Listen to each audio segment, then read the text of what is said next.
আজি মই আলোচনা কৰিম যে আপোনাৰ কৰ্মস্থানত থকা গ্ৰহবিলাকে আপোনাক কেনেকুৱা ৰিজাল্ট দিব পাৰে। আমি আমাৰ শোৱনিখনৰ দশম স্থানটোক আমাৰ কৰ্মস্থান বুলি কওঁ। যেতিয়া আপোনাৰ দশম স্থানত কিবা গ্ৰহ উপস্থিতি থাকে তেতিয়া আপোনালোকে কেনেকুৱা টাইপৰ ৰিজাল্টছবিলাক আপোনালোকে পাব পাৰে।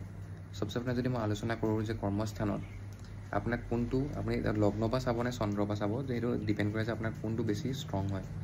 লগ্নখন যদি আপোনাৰ বেছি ষ্ট্ৰং, তাত যদি বেছি আপোনাৰ বেনিফিক প্লেনেটৰ ধৰি লওক শুভ গ্ৰহৰ যদি দৃষ্টি আছে লগ্নত, তেতিয়াহ'লে আপুনি লগ্ন পৰা চাব পাৰে। আৰু যদি আপোনাৰ চন্দ্ৰত যদি বেছিভাগ শুভ গ্ৰহৰ দৃষ্টি আছে, বৃহস্পতি হওক, বুধ হওক বা আপোনাৰ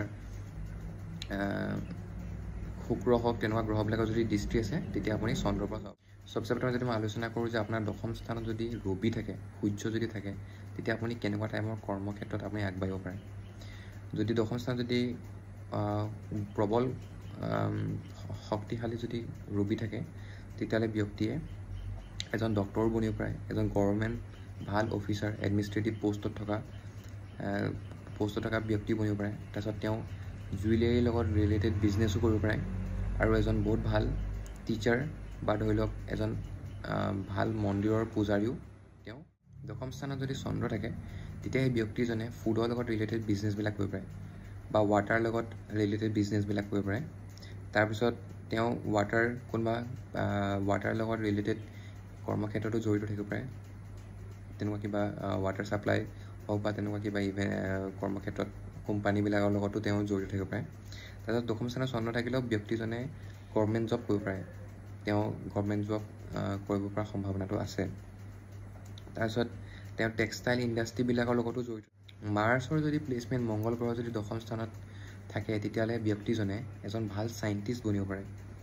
তাৰপিছত তেওঁ কেমিকেলৰ লগত জড়িত থকা কিছুমান বিজনেছবিলাক কৰিব পাৰে বা কেমিকেল ইণ্ডাষ্ট্ৰীটো তেওঁ কাম কৰিব পাৰে। তেওঁ এজন মিলিটাৰী অফিচাৰ বনিব পাৰে, তেওঁ এজন পুলিচমেনো বনিব পাৰে। তাৰপিছত তেওঁৰ মেটেলিক বস্তুবিলাকৰ লগত যদিও জড়িত থকা কৰ্মক্ষেত্ৰত আগবাঢ়ি পায় যদি তাত শনিৰ দৃষ্টি পৰে।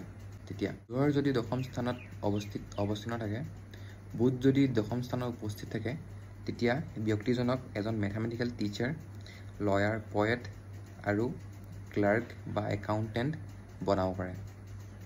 তাত যদি ভাল শুভ গ্ৰহৰ দৃষ্টি আছে তেতিয়া তেওঁ এজন হায়াৰ অফিচাৰ, ভাল অফিচাৰ। বৃহস্পতি যদি দশম স্থানত উপস্থিত থাকে তেতিয়া বৃহস্পতি হ'ল যে আপোনাৰ জ্ঞানৰ গ্ৰহ, এজন পূজাৰীক ইণ্ডিকেট কৰে। তো সেইটো কাৰণে তেওঁ এজন ভাল জানা শুনা পূজাৰীও বনিব পাৰে আৰু ৰিলিজিয়াছ লিডাৰো বনিব পাৰে, ধাৰ্মিক গুৰু বনিব পাৰে।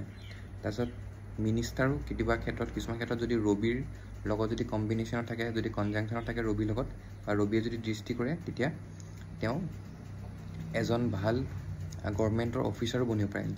সেই বৃহস্পতিৰ লগত যদি শনিৰ দৃষ্টি পৰে তেতিয়া সেই ব্যক্তিজন এজন ভাল মিনিষ্টাৰ বা পলিটিচিয়ানো বনিব পাৰে। শুক্ৰ যদি দশম স্থানত অৱস্থিত থাকে তেতিয়া সেই ব্যক্তিজনে জুৱেলাৰী বিজনেছ কৰিব পাৰে।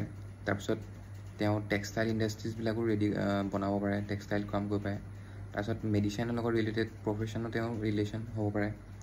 আৰু লগতে তেওঁ চুগাৰ ইণ্ডাষ্ট্ৰী, ডেইৰী ইণ্ডাষ্ট্ৰী, সেইবিলাক ইণ্ডাষ্ট্ৰীৰ লগতো তেওঁ জড়িত থাকিব। যদি শনি অৱস্থিত থাকে আৰু সেই শনি যদি ভাল শুভ গ্ৰহ বৃহস্পতি নিচিনা গ্ৰহ যদি দৃষ্টি থাকে তেতিয়া তেওঁ বহুত ছাৰ্ভেণ্টছৰ লিডাৰ বনিব পাৰে। তাৰপিছত তাত যদি শুভ গ্ৰহ মংগলৰ যদি দৃষ্টি পৰে তেতিয়া তেওঁক এজন ইঞ্জিনিয়াৰ বা এজন চিভিল ইঞ্জিনিয়াৰ বনাব পৰা সম্ভাৱনা থাকে। আৰু দশম স্থানত যদি শনিত যদি অশুভ গ্ৰহৰ দৃষ্টি পৰে, তাত যদি অষ্টম অধিপতি বা ষষ্ঠ অধিপতি যদি দৃষ্টি পৰে তেতিয়া তেওঁ নিজৰ কৰ্মক্ষেত্ৰত কেতিয়াও আগবাঢ়িবলৈ বহুত বেছি কষ্ট কৰিবলগীয়া হ'ব পাৰে আৰু তেওঁ এটা ভাল পজিশ্যন কেতিয়াও প্ৰাপ্ত। দশম স্থানত যদি আপোনাৰ একোৱে গ্ৰহ নাই তেতিয়া আপুনি আপোনাৰ নৱাংশ শুৱনিখন চাব। নৱাংশ শুৱনিখনত দশম স্থানত কি গ্ৰহ আছে তেতিয়াও আপোনাৰ সেইবিলাক ৰিজাল্টছ পাব পাৰে। বা আপুনি নিজৰ লগ্নৰ পৰা চাব পাৰে বা চন্দ্ৰৰ পৰাও চাব পাৰে।